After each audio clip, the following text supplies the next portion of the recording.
Hope అందరు బాగున్నారు కండి. సో నేను కూడా చాలా బాగున్నాను, మీరందరూ కూడా బాగుండాలని మనస్ఫూర్తిగా కోరుకుంటున్నాను. సో ఈరోజు వచ్చేసి మా లవ్ యానివర్సరీ అండి. సో ఎన్ని ఇయర్స్ అవుతుంది ఇప్పటికి మన లవ్ స్టార్ట్ అయ్యి? అంటే నువ్వు నాకు ప్రపోజ్ చేసింది ఈరోజు నవంబర్ 13th అన్నమాట, 2010. సో 11 ఇయర్స్ కంప్లీట్ అయిపోయినాయి. సో ఎందుకు ఇలా మీ ముందుకు వచ్చామంటే మా స్వీట్ మెమరీస్ అవన్నీ గుర్తు చేసుకొని ఒకసారి మీతో షేర్ చేసుకోవాలనిపించి వచ్చేసాము. సో చెప్పి ఇంకా 11 ఇయర్స్ అవుతుంది అంటే మ్యారేజ్ కాకుండా 11 ఇయర్స్లో లవ్ జర్నీ ఎలా అనిపించింది? బాగుంది అనిపించింది అంటే ఇక్కడ అనిపించింది అంటే రాకపోదు అంటే ఇంతవరకు జర్నీ ఇంత బాగుంటుంది కాబట్టి పెళ్లి కూడా చేసుకున్నాం అంటున్నాను. ఇంకా దానికి థ్యాంక్స్ టు గాడ్ నాకు నేను కలిపింది కాబట్టి. సో అది అంతకుముందు నేనేం చేయకపోతున్నా తను వచ్చినాక నా లైఫ్ కొంచెం చేంజ్ అయ్యాను. సో అందుకని అంటే దాంతో పాటు చేయవలసి వచ్చింది కాబట్టి చేసిన, జాబ్ లేకపోతే చదువుకునేటోడివేమో. ఎడ్యుకేషన్కి నీకు సంబంధం లేదు. అంటే ఎడ్యుకేషన్ ఆపడానికి కాకపోతే నువ్వు రాకపోయినా నేను ఇక మేబీ అది జరగకపోయేది. ఇక నాకు ఇంట్రెస్ట్ లేదు ఫస్ట్ ఆఫ్ ఆల్. అది దాని రీజన్స్ లేదు ఇక అంతే. నాకే ఎందుకు అన్ని ఫస్ట్ క్లాస్ ఎవరైనా ఉన్నారా? ఫస్ట్ వేరు ఎవరు అంటే నాతో పాటు మీకు కూడా తెలుసుకోవాలని ఉంటది కదా అండి. సో అందుకే నేను ఐడియా ఉండదు. ఫస్ట్ క్వశ్చన్ అప్పుడు ఒక్కరే ఉంటుంది కదా పేరు, ఐడియా అవును కదా, వాళ్ళే గుర్తుకొస్తాం. ఫస్ట్ క్రష్ ఎవరు మర్చిపోరు కదా. పేరు గుర్తులేదు సార్.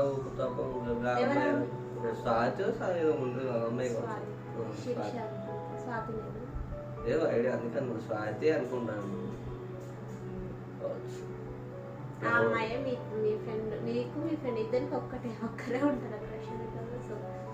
క్రష్ అదే అంటున్నా. క్రష్ అంటే అమ్మాయి బాగుంటుంది, చూసినాం అంతవరకు. క్రష్ కూడా కాదు, జస్ట్ అమ్మాయి ఒక రోజు చూసినందుకే అంతలో క్రష్ ఎట్లా అనుకుంటాం. క్రష్ అంటే అదైనా నాతో లవ్ లో ఉన్నాక అప్పటికి మన మ్యారేజ్ అయిందో కాలేదో. సో అప్పుడు ఏదో టెంపుల్కి వెళ్తే అక్కడికి వచ్చిందన్నమాట. సో నన్ను వదిలేసి ఆ అమ్మాయితో వెళ్తున్నారు ఇద్దరు. అంటే ఆ అమ్మాయి ఎక్కడుంటే అక్కడ పోయి నిలబడుతున్నారు, మాట్లాడడానికి ట్రై చేస్తున్నారు, అంటే మాట్లాడడానికి ట్రై చేసినా లేదా కాకపోతే అమ్మాయితోనైతే పక్కన ఎక్కడుంటే అక్కడికి వెళ్ళి చూస్తున్నారు. చూస్తున్నాం తను బాగుందని అబ్జర్వ్ చేయడం అంతే తప్పితే. సినిమాలలో హీరోయిన్లు బాగున్నదని చూస్తూ ఉంటారు. అట్లా అని చెప్పి వాళ్ళ క్రష్ అన్నట్టు వాళ్ళు ఫాలో అయినట్టు. సో అది కూడా అంతే. ఇంకేం లేదు. ఇంకేముంది, నువ్వు అసలు నీకెందుకు అనిపించింది నాకు ఇష్టపడాలని?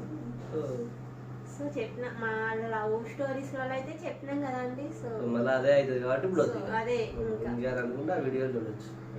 సో అది కాకుండా ఇంకా మన స్వీట్ మెమరీస్ ఏమైనా ఉంటే షేర్ చెప్తావేమో అని నేను వీడియో తీయడానికని ఇక ముందుకు వచ్చాను.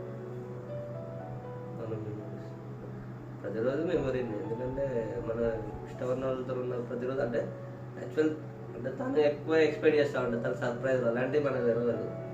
సో అట్లా ఏం మెమరీస్ అంటే అది నీకు చెప్పాలి, నీకేది మెమరీ ఉంది. నాకు నేను ఎట్లున్నా మెమరీ అనుకుంటా. ఇప్పుడు మాకు పాప పుట్టడం పెద్ద మెమరీ అనుకుంటాం, అది ఎప్పటికీ ఉంటుంది. అంటే నాకైతే అప్పుడప్పుడు గిఫ్ట్లు ఇస్తుంటాయి, అది కూడా మెమరీస్. అసలు ఏం చేయకపోయినా కూడా మెమరీ, ఎందుకంటే తన లైఫ్ లోకి వచ్చింది గిఫ్ట్లు ఇచ్చినా కూడా సర్ప్రైజ్ గా ఫీల్ అవ్వడండి.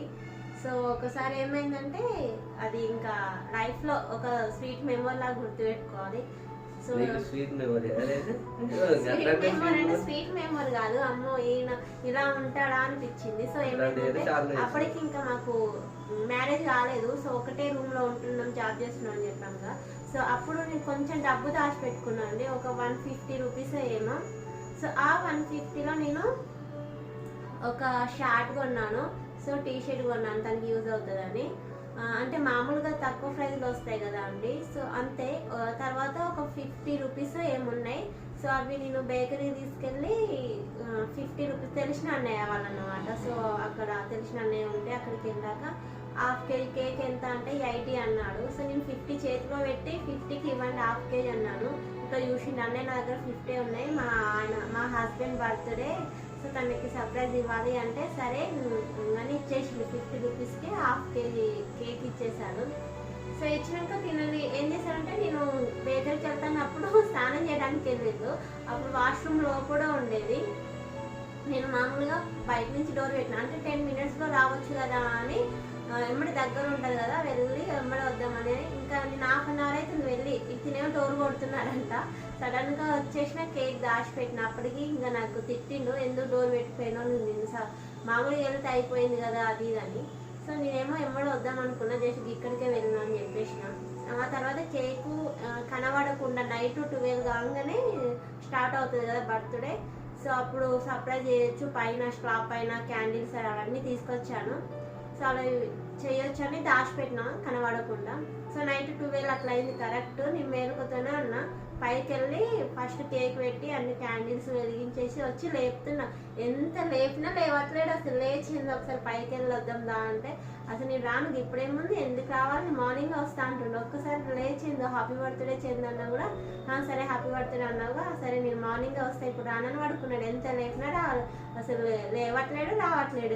ఎందుకు రాలేదు అసలు అప్పుడు అసలు లేవలేదు ఎంత లేపినా కూడా.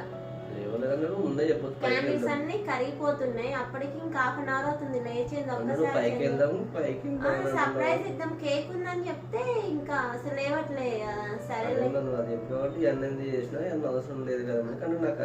సో లాస్ట్ చెప్పిన 30 minutes లేపిన అయినా లేవలేదు. తర్వాత ఇంకా కేక్ తెచ్చిన చందు నీకోసమే కేక్ కటింగ్ ఉంది ఒకసారి రావా అంటే నువ్వు కేక్ ఎందుకు చేసినావు డబ్బులు ఎక్కడి నీ దగ్గర అంత ఎందుకు ఖర్చు చేస్తున్నావు అని అన్నాడు. షార్ట్ టీ షర్ట్ కూడా ఇచ్చిన అనమాట. అవి ఇస్తే కూడా మొత్తం అంతా ఎట్లా పెట్టేసి ఇప్పుడు ఇవి కొనడం అవసరమా నాకు లేవ్వా అది ఇదని తిట్టింది. ఇంకా అమ్మ ఆ రోజు మొత్తం ఏదో సర్ప్రైజ్ చేద్దాం అనుకుంటే నాకు ఇంకా మళ్ళీ రివర్స్ తిట్లు పడ్డాయి అనమాట.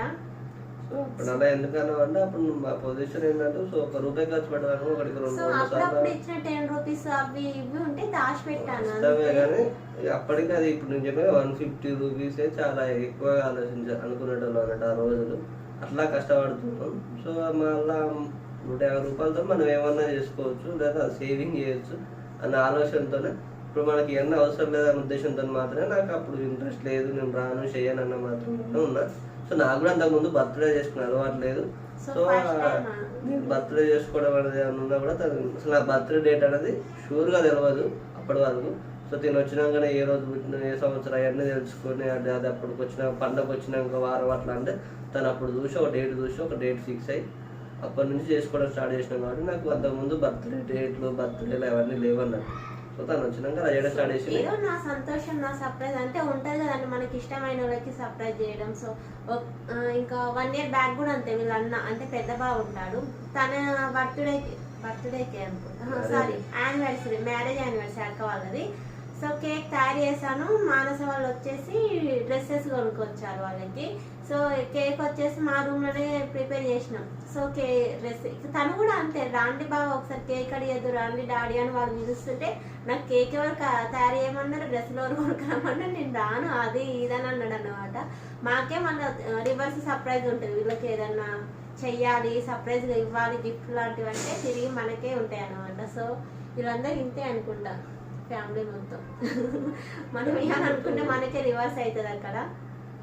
తిని మాత్రం ఎప్పుడు నా నుంచి ఎక్కువ ఎక్స్పెక్ట్ చేస్తే సర్ప్రైజ్ తనకి ఎప్పుడు ఏమి ఇవ్వలేదు. సో తన విషయంలో బాగా అంటే సర్ప్రైజ్ అంటే అంటే వాటి గిఫ్ట్ వల్ల వచ్చేది ఏముండదు సంతోషాలు అంటే మనకి మన మీద లవ్ తెలిపేది అనుకుంటాం. ఒక్కొక్కరికి ఎప్పుడు తెలపలే కదా నీకు ఎంత కోపం ఉంది నా మీద అని అడుగుతున్నా. ఏం కోపం లేదు స్టార్టింగ్ లో ఉండేది అంటే ఇంకా నాకు అలవాటు అయిపోయింది. ఇప్పుడు నా బర్త్డే వస్తుంది అనుకో చంద్ర నా బర్త్డే ఇప్పుడే కదా ఇంకా 10 days ఉంది నాకు ఏం చేస్తున్నావు నాకు డ్రెస్ ఏం కొనిస్తున్నావు నాకు ఏం గిఫ్ట్ ఇస్తున్నావు అని నేనే అడిగి తీసుకుంటా. సో ఇంకా అది అలవాటు అయిపోయింది అన్నమాట. ఇంకేం చేయాలి మరి ఇవ్వనప్పుడు ఇంకా అడగాలి కదా. ఇచ్చిన అడిగితే ఇస్తుండు అంటే తినకి ఇది కొనియాలి అని ఏది ఉండదు. ఒకవేళ నాకు ఏం కొనిస్తున్నావు అంటే నువ్వు అడుగు నేను కొనిస్తా అంటాడు. సో నాకు ఈసారి వాచ్ కావాలి ఇది నేను అడుగుతా నీకు నచ్చింది నువ్వు అడుగు నేను కొనిస్తా అంటాడు అంతే.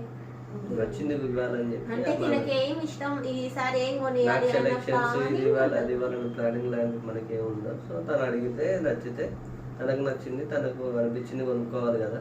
సో అలాగే సో మనకు అనిపించింది ఇవ్వడం తనకి ఏదో ఒకటి అనిపిస్తూ ఉంటుంది, అంటే ఈసారి ఇది కొనుక్కోవాలి లేకపోతే ఇది అని. లేదు తను ఏదో అనుకుంటే మనం ఇది కొంటే మన రెండింటికి మన బడ్జెట్ పెట్టే రేంజ్ కూడా కాదు. సో అందుకని మనం సర్ప్రైజ్ ఏం ప్లాన్ చేసుకున్నాం యాక్చువల్లీ. సో అదన్నమాట నాకు సర్ప్రైజ్లు అంటే ఏమి ఉండవు. ఒకవేళ నేను వేరే వాళ్ళకి ఇవ్వాలన్నా కూడా వాళ్ళు నాకు రివర్స్ ఏదో ఒకటి చెప్తా ఉంటారు. మొన్న మా తమ్ముడు బర్త్డే జరిగింది, బర్త్డే. సో వాడు కూడా జస్ట్ ఎక్కడున్నారు అంటే ఆ రోజు ప్లాన్ చేసుకున్నాం ఇలా వెళ్ళాలి అది ఇదని ఇద్దరం, చందు నేను. సో ఇంకా ఎక్కడున్నారు అంటే నేను మైబాద్కి వెళ్తున్నా అది అని చెప్పాడు. కాకపోతే వాడు ఆ రోజు మైబాద్కి వెళ్ళలేదు, క్యాన్సిల్ అయిందంట. సో అది నేను అప్పటికి నేను మార్నింగ్ అడిగితే మైబాద్ అన్నాడు, ఆఫ్టర్నూన్ అడిగినా రిప్లై లేదు, ఈవినింగ్ అడిగినా సో ఇంకా రిప్లై లేదు. నైట్ చందుకే చెప్పాడు, నాకు కూడా చెప్పాలి క్యాన్సిల్ అయిందని. నేను క్యాన్సిల్ అంటే ఫోన్ లో స్టార్టర్ చూసి అర్థమే అడిగిన కానీ సో నాకు అప్పటికే అనిపించింది తను ఇంట్లోనే ఉంటాడు మైబాద్కి వెళ్ళాడు అని. అంటే కావాలని చేసింది కదా, కావాలని చేసింది తను అనుకున్నాడు వెళ్ళాలని, సో వెళ్ళలేదంట. కాకపోతే నాకు అనిపించింది వీడు వెళ్ళాడు ఇంటికన్నా ఉంటాడు, కాకపోతే మా ప్లాన్ మేము అనుకున్న ప్లాన్ జరగదు అని. సో అదన్నమాట. అంటే ఎవరైనా అంతే, నా చుట్టుపక్కల ఉన్నోళ్ళు, సో నాకు ఇష్టమైన వాళ్ళు ఏదైనా సర్ప్రైజ్ చేద్దామంటే నాకు రివర్స్ అవుతుంది. ఎప్పుడు శోభన తప్ప అరే చెప్తున్నాను, అంటే మిస్అండర్స్టాండింగ్ చేసుకుంటా ఉంటా. అంటే ఎక్కువ మన అతిగా ప్రేమిస్తూ ఉంటే ఆ అతి ప్రేమ అనేది పక్కలకు అర్థం కాదు. సో అది కొంచెం అప్పుడప్పుడు తప్పు ఇట్లా పోతా ఉంటుంది దారి, కొంచెం పక్కలకు అర్థం అవ్వచ్చు అర్థం కావచ్చు. మనం చూపించేది ఎప్పుడు పక్కలకు ఒక తిరిగిన ఎట్లా అర్థమవుతుంది. సో మన ఫీలింగ్స్ ఎప్పుడు పక్కలకు పూర్తిగా అర్థం, నాకే పూర్తిగా అర్థం. మనం ఇప్పుడు పక్కన నా గురించి నీకు, నీ గురించి నాకే. మనిషి అన్నవాడు ఎవరికైనా ఇప్పుడు సిచువేషన్ బట్టి చేంజ్ అవుతాడు, సో అర్థం చేసుకోలేదు కూడా. సో అదే చెప్తున్నా మరి. సో మిస్అండర్స్టాండింగ్స్ అన్నిటి కావాలి. ఇంకా చెప్పండి, ఇంకా చెప్పు. ఇంకా నేను చెప్పా నెక్స్ట్ మ్యారేజ్ డే మాది 10th యానివర్సరీ. సో మస్తు చేస్తాడండి, అసలు నేను అడగవలసిన అవసరం లేదు. చేస్తాను బాగా, 2 దండాలు చేస్తాను, కాబట్టి యాడ్ వస్తాం, కొందరు పిలుస్తాం, చేస్తాం. కొన్ని ఫోటోలు కావాలంటే దాకా ఫోటోలు కూడా దిగుతాం. ఇప్పుడు దిగిన ఫొటోస్ ఇవ్వలే మా ఫ్రెండ్. అంటే మేము కూడా కన్వీనియంట్ ఫ్లూయెంట్ గా రెగ్యులర్ గా అడగట్లేము. సో తను మళ్ళా పెళ్లిళ్ళ సీజన్ వచ్చేసింది. సో కాబట్టి సీజన్ మళ్ళీ అయిపోవాలి. ఇంకా అంటే అసలు మ్యారేజ్ డే, బర్త్డే డేస్ ఆ రోజు ఇంటికాడ ఉండమన్నా కూడా ఉండడండి. నేను ఇంకా డ్యూటీకి వెళ్తాను, నేను ఇప్పటికి చెప్తున్నా, మేము వెల్ సెటిల్డ్ అయితే మ్యారేజ్ డేలకు బర్త్డే అనేది మినిమం ఇప్పుడే చెప్తున్నాం వాళ్ళు ఎక్కడైనా సరే. అంటే రెగ్యులర్గా మన అవసరాల తగ్గట్టు కూడా మనం ఇంకా పూర్తిగా అక్కడికే గెటిన్ అవ్వలేదు కాబట్టి ఇప్పుడు మళ్ళీ కొంచెం అంటే హైదరాబాద్ ఉంటాయేమో, ఇప్పుడు మళ్ళీ కొంచెం బ్యాక్ స్టేజ్లో ఉన్నాం కాబట్టి మళ్ళీ ముందుకు పోయే వరకు కొంచెం అట్లా తీసుకోవద్దు ఇవన్నీ. ఎందుకంటే మన సెలబ్రేషన్ సార్ సాయంత్రం చేస్తాం, నేను పోయేది మార్నింగ్ హోటల్కి, ఆఫ్టర్నూన్ వరకు, తర్వాత ఈవినింగ్ ఇంటికి కదా. అదే మార్నింగ్ అంటే టెంపుల్కి వెళ్తాం, ప్రశాంతంగా వస్తాం, ఏదైనా ఇష్టమైన ఫుడ్ చేసుకుంటాం. సో ఈవినింగ్ అవుతుంది, కేక్ తెచ్చినా తేకున్నా. సో ఆ రోజైతే ఫుల్గా అంటే పక్కన ఉండాలి, స్పెండ్ చేయాలి అనిపిస్తుంది కదా. సో అలా తనకి ఎలాగో మార్నింగ్ మొత్తం పని సరిపోతుంది, ఆ పని టైంలో నేను ఆ పని చేసుకొని రావచ్చు కదా అన్న ఉద్దేశంతోనే పోతాను. పని రోజు ఉండే పనే ఉంటది, సో కొంచెం ఉంటాయి అంతే. అదే ఆ పని వచ్చేలోపు కంప్లీట్ చేసుకుంటే వచ్చినాక మళ్ళీ ఫ్రెష్ అప్ అయ్యి కావాలంటే బయటకు వెళ్ళడం, తినడం, చేయడం ఉంటాయి. సాయంత్రం టెంపుల్కి వెళ్ళొచ్చు కావాలంటే, మార్నింగ్ ఏదైనా. ఓకే, ఇంకో క్వశ్చన్, నా పైన ఎప్పుడైనా ఎక్కువ కోపం వచ్చిందా?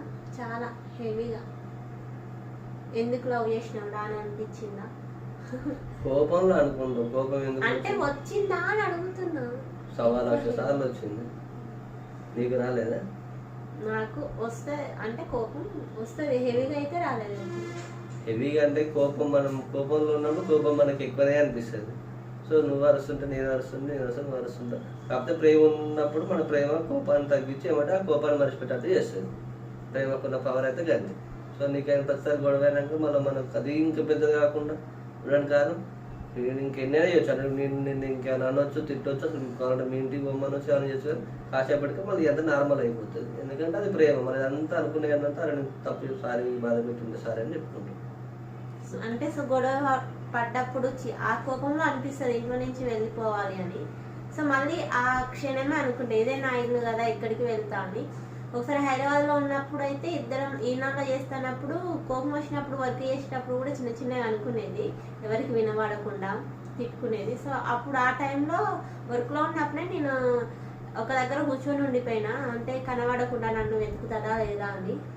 సో అప్పుడు మా కొలిక్కు అంటే తను కూడా చెప్పిండు, ఇట్లా తిట్టినా తను ఎటో వెళ్ళిపోయింది కనిపించట్లే 1 hour నుండి అని. సో తను కూడా అన్నాడంట, తన ఇంట్లో నుంచి వచ్చేసింది, తన తప్పైనా కూడా నువ్వు తనని మాటలు అనొద్దు, వెళ్ళిపోమనొద్దు, అది ఇది అని చెప్పిండు. గుర్తుకుందా? ప్రభాకర్ చెప్పిన నన్ను వచ్చినాక. ప్రభాకర్ నన్నే ఇంకా తిట్టేటట్టు చేసిండు, ఆ అమ్మాయిని ఎందుకన్నో, తన తప్పైనా కూడా అనొద్దు మాటలు, వెళ్ళిపో, అందరిని వదిలిపెట్టుకొని వచ్చినప్పుడు అట్లా ఎట్లా అంటావు అని అన్నాడు. అయ్యుండొచ్చు, చాలా జరుగుతుంటే అన్ని గుర్తుపెట్టుకొని అంటే వాళ్ళు గుర్తున్నప్పుడు వాళ్ళన్న మాటలు కూడా గుర్తుకొస్తాయిగా. సో అదన్నమాట. ఇంకా వచ్చేసి మీకు అంటే లవ్ మ్యారేజ్ చేసుకుంటే బెటరా, అరేంజ్ మ్యారేజ్ చేసుకుంటే బెటర్ అనిపించింది ఎప్పుడన్నా? అంటే ఈ మ్యారేజ్ ఎందుకు చేసుకున్నారా, అరేంజ్ మ్యారేజ్ చేసుకుంటే బాగుండు అనిపించిందా? అలా ఎప్పుడు అనిపించలేదు. నేను ఇప్పుడు మన నీకే అప్పుడప్పుడు అనిపిస్తుంది లవ్ మ్యారేజ్ చేసుకున్నాను చూస్తున్నానేమో అని. కాకపోతే నేను లవ్ మ్యారేజ్ చేసుకున్నా ఇట్లే ఉన్నాను, అరేంజ్ మ్యారేజ్ చేసుకున్నాను, నా వైఫ్తో అలానే ఉన్నాను. సో నన్ను ఎవరినైనా నేను ఖచ్చితంగా ఒకే రకంగా, తను నా భార్య, సో అంతకుమించి ఏముండదు జీవితంలో. సో భార్యని ఎలా చూసుకోవాలో నేను అలానే ఉంటున్నా. కాబట్టి అప్పుడప్పుడు నీకే అనిపిస్తుంది. సో చెప్పిందా నాకు అనిపిస్తుంది అంటూ. సో ఎప్పుడన్నా లవ్ చేసి అందరిని ఇష్టపెట్టొచ్చు, నిన్ను కొంచెం చీప్ అయిపోయినా అట్లయినా ఇట్లయినా బాధలో ఎట్లా ఉంటుంది, కోపంలో ఫస్ట్ విషయంలో అంటూ ఉంటాం. సో అదైతే కాదు. సో నేను క్యాజువల్గానే ఎలా అంటే నేను సో అంత ఇప్పుడు ఒకటే నాకు ఫస్ట్ ప్రిఫరెన్స్, ఫస్ట్ నాకు వైఫ్, తర్వాత పాప, తర్వాతనే అమ్మ అన్నట్టు ఉంటారు. ఇప్పుడు ఇంకా నేను కూడా అంతే అన్నట్టు. సో ఫస్ట్ వీళ్ళు, తర్వాత వాళ్ళు, తర్వాతనే ఎవరైనా ఇక అంతే. ఫస్ట్ నా వైఫ్, పిల్లలు, తర్వాత అమ్మ నాన్న, నా ఫ్యామిలీ, తర్వాతనే ఫ్రెండ్స్ అనేటోళ్ళు, తర్వాత ఇక ఫ్యామిలీ ఫస్ట్. అట్లనే ఉంటున్నా. కాకపోతే అప్పుడప్పుడు కోపంలో నీకు అనిపిస్తూ ఉంటుంది. నీకు అనిపించింది చాలాసార్లు. నేనేమన్నా, నేను ఎప్పుడు అనలే అసలు. కోపంలో వెళ్ళిపోమని ముచ్చట్లయితే అన్న కూడా అన్నావు. కోపం వచ్చి స్టాటస్ కూడా పెట్టుకుంటావు. సరే వీడియో చూసిన ఎవరైనా సరే ఎప్పుడన్నా మీరు నా గురించి స్టాటస్ చూసినట్టు మాత్రం కింద కామెంట్ చేయండి. ఇది చాలా ఇంపార్టెంట్. నా గురించి చేసిందో లేదు చెప్పండి, వేరేల గురించి అయితే స్టాటస్ పెడతాను తను ఒప్పుకుంది.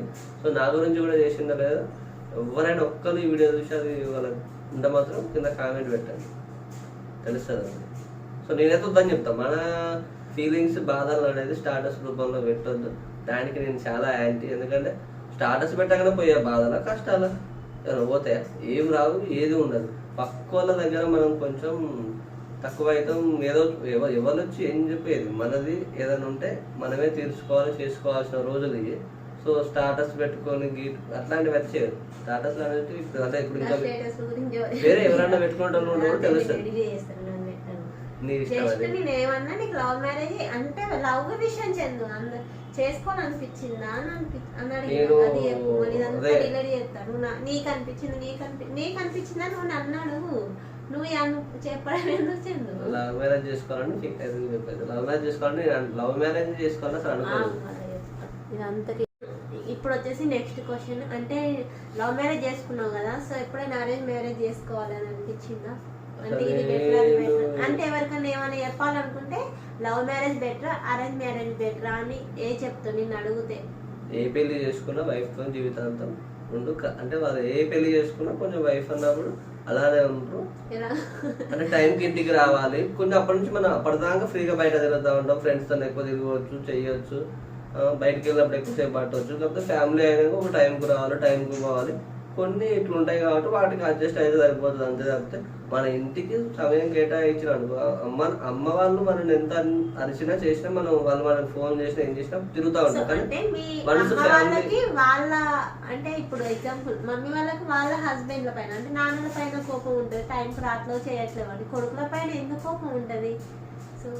అంటే వాళ్ళకి కూడా ఇప్పుడు కూడా కోపం ఉంటుంది, కానీ ఆ కోపాన్ని పిల్లల మీద బాగా చూపించారు. పిల్లలు కూడా వాళ్ళ కోపాన్ని బాగా దగ్గర తీస్తారు. కానీ వైఫ్ అంటే మాత్రం కొంచెం అని చెప్పి అనుకుంటారు. కాబట్టి అదొకటి. అంటే ఎవరు ఫీల్ అయినా, అరేంజ్ మ్యారేజ్ ఫీల్ అయినా, లవ్ మ్యారేజ్ ఫీల్ అయినా ఇది ఒకటే. ఇప్పుడు వీడియోలలో ఇప్పుడు యూట్యూబ్ ఎక్కడ చూసినా అదే కదా, పెళ్ళి అంటే ఇట్లా అనుకుంటే పెళ్ళి అంటే అట్లా అనుకోవడం లేదు. పెళ్లి చేసుకోవాలి అందరూ, ఎవరైనా సరే ఫ్యామిలీ అనేది ఉండాలి. నేను ఎవరికి చెప్పినా ఇదే చెప్తాను, ఎట్లాంటి పెళ్ళి అయినా సరే చేసుకోవాలి. కాకపోతే పెళ్లి చేసుకున్నాక మాత్రం వాళ్ళతో జీవితాంతం ఉండాలని చెప్తాను.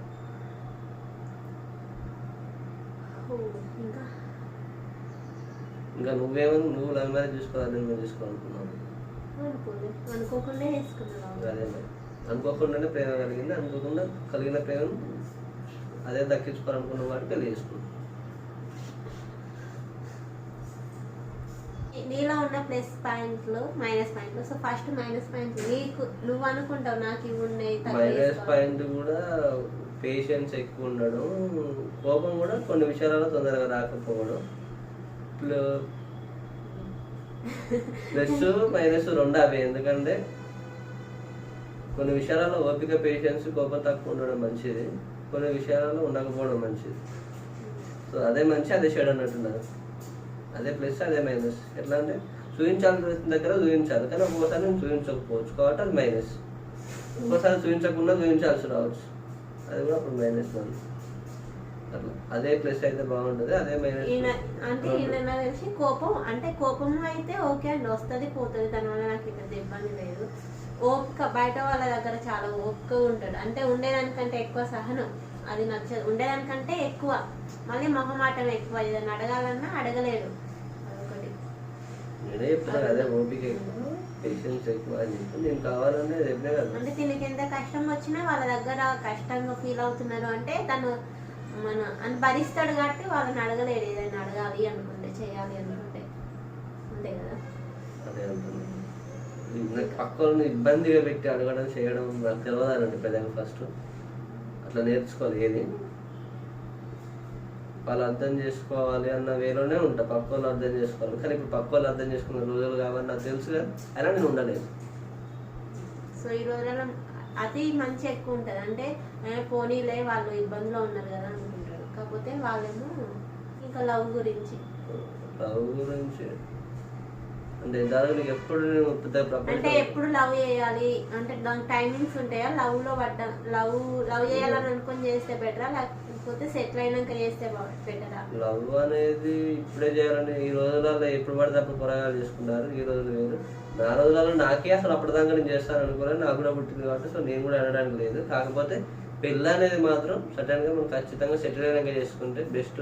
కాకపోతే లవ్ మ్యారేజ్ చేసుకునే వాళ్ళకి అది పాసిబుల్ కాకపోవచ్చు కొన్నిసార్లు, అందుకే కొందరు చేసుకుంటారు. అలానే నేను కూడా చేసుకున్నా. సో కాకపోతే ఏదైనా సరే పెళ్ళి అరేంజ్ మ్యారేజ్ చేసుకుని ఖచ్చితంగా లైఫ్లో ఖచ్చితంగా సెటిల్ అయినాక చేసుకోండి.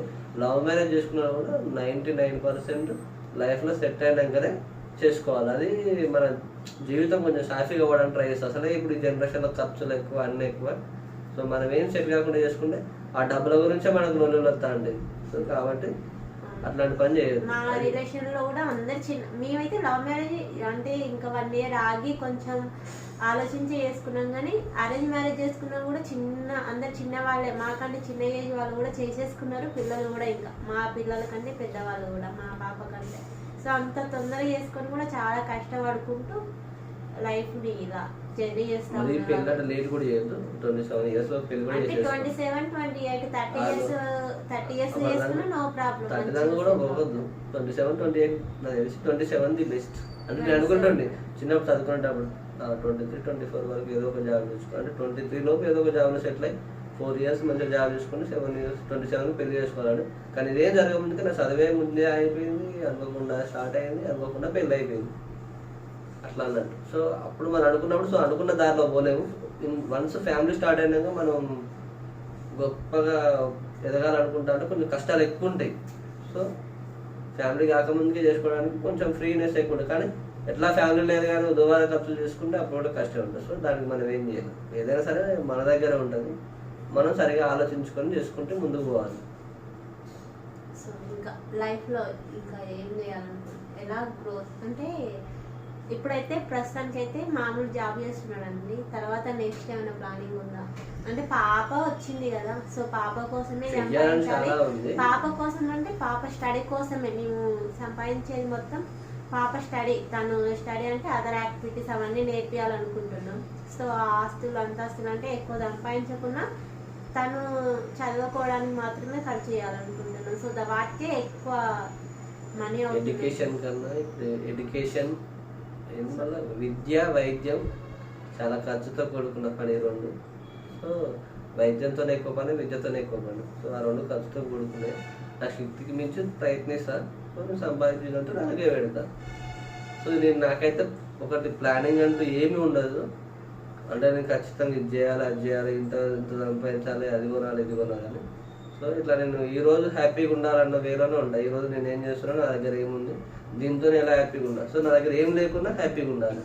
నా లాజిక్ అది నువ్వు ఒంటరి ఉన్నప్పుడు. కాకపోతే నీకు ఒక బాయ్ ఉంది. అవును, వాళ్ళకి కావాల్సిన మ్యాక్సిమం మినిమం ఇస్తుంది. కొంచెం అంటే కొన్ని కొన్ని అయినా సమకూర్చగలుగుతా. అంటే ఇప్పుడు ఇన్ని కావాలి, ఇన్నైనా తీసుకొచ్చి హ్యాపీగా ఉందామని అంటున్నా. సో ఏది లేకుండా కాదు, కొన్ని ఇప్పుడు ఇన్ని ఉంటాయి, కొన్ని చేసుకుందాం చాలని చెప్తాను. అట్లా ఏది లేకుండా అయితే ఉంచాం. ఉన్న దాంట్లో హ్యాపీగా ఉండొచ్చు. ఎందుకంటే ఎగ్జాంపుల్స్ ఎన్నో ఉంటాయి. మనం ఎక్కువ ఆశ పెడతా అంటే మనకి ఎక్కువ బాధ అయితే ఉంటుంది. ఇప్పుడు మనకి ఎన్ని డబ్బులు ఉన్నా ఆ డబ్బులు సరిపోవు. కొన్ని డబ్బులు ఉంటే ఒక్కసారి మనం అడ్జస్ట్ అవుతా ఉంటే సరిపోతుంది. సో ఇదండి, ఏమో చెప్పాలనుకొని అలా చెప్పడానికి ఏదో ఒకటైతే చెప్పడానికి మేము ముందుకు వచ్చాము. సో మొత్తానికి మా జర్నీ ఇలా స్టార్ట్ అయింది. జర్నీలో స్టార్ట్ అయింది. మా వీడియోలో లవ్ జర్నీ అలా ఉంది. జస్ట్ ఇది అంటే మేము ఈరోజు ఒక్కొక్కరు ప్రపోజ్ చేసుకున్న రోజు అసలు దాని సందర్భంగా ఒకసారి మేము ముందుకు వద్దామని ఇలా వచ్చామన్నట్టు.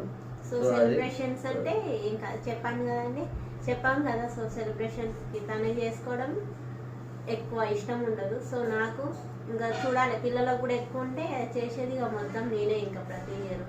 సో తను ఎక్కువ అప్పుడప్పుడు అంటా ఉంటుంది ఎప్పుడు propose so I love you అన్నట్టు. అంటే చేసినావు కదా ఆ రోజు చేసిన ఎప్పుడు ఎక్కువ చేయగలను కదా. సో అందరి ముందు అందరి సమక్షంలో ఎంతమంది చూస్తారు అది తెలియదు కానీ, అంటే కొంతమంది ఎదుస్తారు. కొంతమందికైనా నేను ప్రపోజ్ చేసిన తెలియదు కానీ చెప్పి చేసిన. సో అంటే ఇప్పుడు అంటా ఉంటారు మా ఫ్రెండ్స్, అంటే ఫ్రెండ్స్ కాదు. సో అంటే ఇప్పుడు తమ్ముళ్ళు ఒక ఇద్దరు ముగ్గురు, అమ్మ బావ చాలా డిఫరెంట్, తన లవ్ కూడా చాలా డిఫరెంట్. తేడా అనుకుంటే అనుకుంటా తేడా అంటే అతని లవ్ డిఫరెంట్. అంటే మనం అనుకున్నట్టు మనకు కావాల్సినట్టు తన లవ్ ఉండదు, మనం ఎక్స్పెక్ట్ చేయమని. సో తన లవ్ ఇప్పుడు మనకు కావాలనుకున్న విధంగా తను లవ్ని పంచోడు. సో మనకి చెప్పకుండా అంటే నా లవ్ అంటే ఇట్లా ఉంటుంది అట్లా ఉంటుంది మనం చెప్పి చూపించుకునేది కాదు. సో అది వాళ్ళు పక్కన అర్థం చేసుకోవాలి అనేది. అంటే నేను నా రియాక్షన్స్ ఉంటే ఆ రియాక్షన్స్ బట్టి పక్కన అర్థం చేసుకోవాలి. కానీ ఇది నేను చేస్తున్నా ఇట్లుంటా అట్లుంటా నీ మీద ఇంత ప్రేమ ఉందని మనం చెప్తే తెలిసేది ప్రేమ కాదు. సో మనం చెప్పకుండా మన రియాక్షన్స్ బట్టి మన ప్రేమ అర్థం అవ్వాలి. సో అదే నా లాజిక్ అన్నట్టు. మన ప్రేమ అనేది మన మాటలతోనో లేకపోతే గిఫ్ట్స్ లేకపోతే ఇంకేదో ఇస్తుంటే అర్థం అవ్వద్దు. అలా అర్థం అవ్వద్దు అని అనుకుంటా ఉంటాను నేను. అంటే చెప్తా ఉంటాను నా ప్రేమ, నేను నా రియాక్షన్స్ ఉంటూనే ఉంటాను. నేను ప్రేమ ఏది చేసినా నేను ప్రేమతోనే చేస్తూ ఉంటా. సో అందులో ప్రేమ చూడాలి కదా. అంటే ఇప్పుడు నాకు ఇది కావాలి అంటే ఎందుకు గిఫ్ట్ ఇవ్వవు, అది కొనియవు ఇది కొనియవు, ఇలా ఉండవు అలా ఉండవు అంటే. సో తనేమో ఏమంటుందంటే, సో నాకు అంటే నీకు ఇట్లా హెల్ప్ చేస్తున్నా కదా, ఏదో ఒకటి ఇంట్లో ఏదైనా ఒక హెల్ప్ చేస్తున్నా, అది లవ్ కదా, నాకు నచ్చినట్టు నేను హెల్ప్ చేస్తాను. ఇంకోటి గిఫ్ట్ అంటే డ్రెస్ కొనేయాలంట, నేనే తెచ్చుకొచ్చి ఇస్తే తనకు నచ్చవచ్చు నచ్చకపోవచ్చు. ఇఫ్ ఇన్ కేస్ తనేవే కొనుక్కొచ్చుకున్నాను ఒకసారి ట్రై చేయాలి కదా. సో గిఫ్ట్ ఎవరైనా తీసుకుపోయినప్పుడు నచ్చకపోయినా రిసీవ్ చేసుకుంటారు కదా. రిసీవ్ చేసుకుంటారు. అలా రిసీవ్ చేసుకోవడం గిఫ్ట్ ఇచ్చింది కదా అని ఉంచుకోవడం. కానీ తనకు నచ్చింది తను తెచ్చుకుంటే తను కొంచెం అట్లా ఉంటుంది కదా అన్న ఆలోచన అన్నట్టు. సో ఎట్లా ఇస్తున్నాం, సో తనే వచ్చి తనే తీసుకుంటే అయిపోద్ది కదా. తనకు కావాల్సింది కొనుక్కుంటుంది. మనం ఇచ్చాం కదా అని మన ఇష్టంతోనే దాని దగ్గర పెట్టుకోవడం లేదు. నాకనే కాదు ఎవరికైనా సరే డబ్బులు ఇస్తా ఉంటాడు. సో నేనేమో అంటే తెలుసుకొని ఇస్తాను వాళ్ళు. అంటే నేను ఒకరు పరిచయం అయినప్పుడు నీకు ఏమి ఇష్టం ఏంటిది, వాచెస్ చాక్లెట్స్ సో అట్లా అడుగుతా కదా. సో అట్లా అడిగినాక అవి గుర్తు పెట్టుకొని వాళ్ళు సెలబ్రేషన్ చేసుకుంటున్నప్పుడు ఇవ్వాలి అనుకుంటా. అదే అర్థం చెప్పేది. ఇప్పుడు వాచ్ ఉన్నది, వాచ్ మనం ఇవ్వచ్చు కానీ మనం ఇచ్చే వాచ్ వాళ్ళకి నచ్చకపోవచ్చు. అదే ఇస్తే వాళ్ళకి కావాల్సిన ఇప్పుడు అదే బడ్జెట్ వాళ్ళకి కావాల్సిన నచ్చిన వాచ్ కొనుక్కుంటారు కదా. ఇప్పుడు మనం ఇచ్చింది నచ్చకపోవచ్చు, అరే ఇచ్చిన కానీ బాగా వాడకపోవచ్చు పెట్టుకోకపోవచ్చు. కానీ అదే దాచి పెట్టుకుంటారు. అదే ఇంత కొత్తగా మనం ఇచ్చాం కదా అని చెప్పి దాచిపెట్టుకుంటారు. అలా కాదు, వాళ్ళు ఇష్టంగా ఉంచుకొని ఎవరైనా నాకు ఇచ్చిన వాళ్ళ ప్రయత్నం అన్నారు మీ వాళ్ళు ఇస్తే రాఖీ సందర్భంగా ఒకటి అది కొనుక్కున్నారు, నీకు యూజ్ఫుల్ అవుతుంది, నీకు నచ్చిన అనుకున్నావు, అదే వాళ్ళని తెచ్చి ఇచ్చిన రాఖీ కాబట్టి అంటే వాళ్ళు డబ్బులు ఇచ్చారు, అదే డబ్బుల బదులు చీర కొనిస్తే తమ్ముళ్ళు అంతే నువ్వంతే అంటే అన్నయ్యలు తమ్ముళ్ళు. సో ఎవరైనా అంతే, వాళ్ళు ఎవరైనా నాకు గిఫ్ట్లు ఇవ్వడం చాలా తక్కువ అండి. సో మనీ అయితే ఇస్తారు, అది కొనుక్కో ఇది కొనుక్కో అని. సో నేను మనీ ఎక్స్పెక్ట్ చేయను. సో వాళ్ళు ఏం చాక్లెట్ కొనిచ్చినా, ఒక గిఫ్ట్ చాక్లెట్ ఎగ్జాంపుల్ చెప్తున్నా, చాక్లెట్ కొనియమ్మా అదేనా అంతే కదా. 50 రూపాయలు 5 రూపాయలతో అయిపోతుంది. సరే ఓకే ఓకే అది once again happy love anniversary to you, to me also. Thank you. Bye. Okay. Bye అండి. ఏం చెప్పాము, సో మొత్తానికి అయితే ఏదో ఒకరైతే చెప్పాము. సో ఇది ఈరోజు ఒక ఫన్నీ గేమ్ లాగా ఆడాలనుకున్నాం. సో ఎప్పుడు వీలు పడట్లేదు. ఆయన అసలు ఏదో ఒకటి టైంకు నిద్రపోతా అంటాడు వచ్చి మధ్యాహ్నం టైంలో, లేకపోతే ఎవరో ఒకరు పిలుస్తారు వెళ్తాడు. ఇప్పుడు కూడా వెళ్తుండు అందుకే. సో ఇది ఫ్రెండ్స్, వాళ్ళ ఫ్రెండ్ పిలిచిండు. వాళ్ళ ఫ్రెండ్ పెళ్ళికి వాళ్ళ ఫ్రెండ్ పిలవలే కానీ పెళ్ళికి వాళ్ళ ఫ్రెండ్ పెళ్ళికి వాళ్ళ ఫ్రెండ్ పిలిచిండు. సో దానికి వెళ్తుండు. సో ఆ వీడియో చూడు. సో అంటే చెప్పిన వాళ్ళు ఎవరు ఈ వీడియో చూస్తారని, వాళ్ళ పెళ్ళికి అయితే విలువలే. సో వాళ్ళ ఫ్రెండ్ వాళ్ళ పెళ్ళి అయితే పిలుస్తున్నారు అనమాట, వెళ్తున్నాడు. సో ఇది ఈరోజు వీడియో ఫ్రెండ్స్. ఈ వీడియో కనుక మీకు నచ్చినట్లయితే మర్చిపోకుండా ఈ ఛానల్ని సబ్స్క్రైబ్ చేయండి, షేర్ చేయండి, లైక్ చేయండి ఫ్రెండ్స్. మరొక వీడియోతో నేను ముందుకు వస్తాను. అప్పటి వరకు బాయ్.